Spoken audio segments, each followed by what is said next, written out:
नमस्कार, मैं अरुणोदय। लॉकडाउन और लंबा हो गया और आप सब कुशल रहें।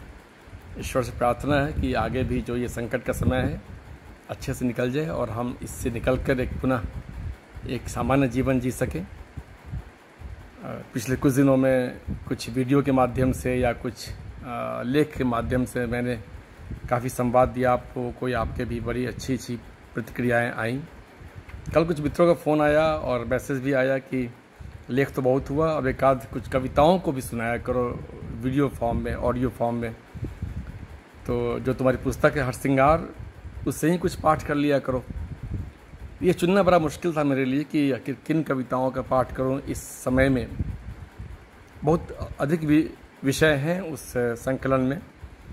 तो जब व्यक्ति संकट में होता है, कठिनाई में होता है, तो माँ की याद आती है। तो मैंने सोचा कि चलो माँ पर जो मैंने कुछ कविताओं की रचना की है, कुछ शब्द भाव को परोसे हैं, वहीं से मैं शुरुआत करता हूँ। तो 8-9 कविताओं की रचना हुई है। तो आज शुरू करते हैं किसी एक कविता को लेकर। हालांकि माँ पर लिखना या माँ को समझना या माँ को पढ़ना बड़ा मुश्किल होता है। एक शब्द में भी आप माँ को समझ सकते हैं या समझा सकते हैं, और कभी कभी 1000 पन्ने भी लिखकर आप माँ की परिभाषा नहीं कर सकते। तो माँ तो नहीं रही, लेकिन कोशिश है मेरी कि मैं अपनी भावनाओं को आप तक पहुँचा सकूँ। माँ, 19 तपिश की पीड़ा। 19 साल हो गए माँ तुम्हें देखे हुए। तूने तो कहा था कभी जाऊँगी नहीं। लगता है कोई बहुत बड़ी बात हुई होगी तेरे जाने में। आंसू सूखते नहीं माँ, दिल भरता नहीं, जी लगता नहीं।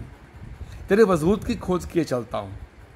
कैसे कहूँ कि आज के दिन ही तुम गई थी किसी अंतहीन यात्रा पर, यह कहकर कि अपना ख्याल रखना। तुम्हें कैसे मालूम कि हमने भी सीख लिया है तेरे बगैर ही जी लेना। अब तो याद भी नहीं आती, खोजता भी नहीं तुम्हें, बस एक आदत जाती नहीं माँ। तुझे खिलाए बिना निवाला भी साथ नहीं देता मेरा।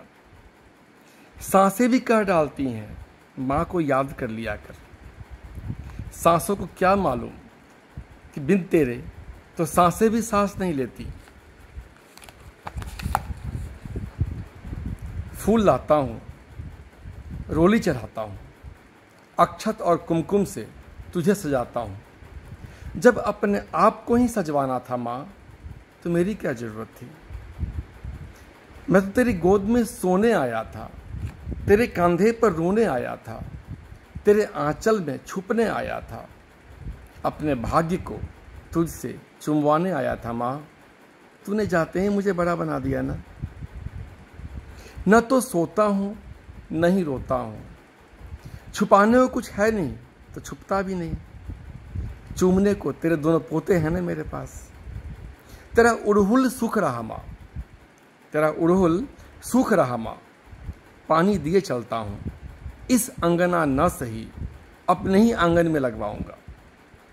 उसी फूल से तेरा श्रृंगार करूंगा माँ। हरसिंगार ने भी कहा था, हरसिंगार ने भी कहा था, मुझे भी ले चलो, जहां उड़हुल रहे मुझे वहीं बसा देना।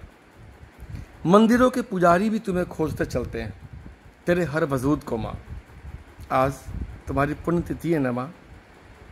तुमसे लड़ना भी था, तुमसे झगड़ना भी था, रोना भी तो था।